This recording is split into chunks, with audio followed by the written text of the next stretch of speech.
For this tip, you're just going to need an 8mm socket. I have it on an extension and a drill for speed.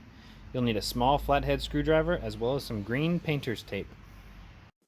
Per standard procedure, remove your 2 plastic covers and then your 8mm fasteners.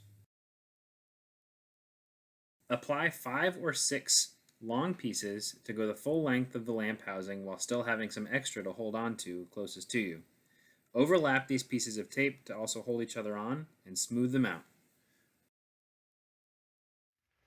To use this as a handle, one hand over here, you can pull, and it really pulls everything out.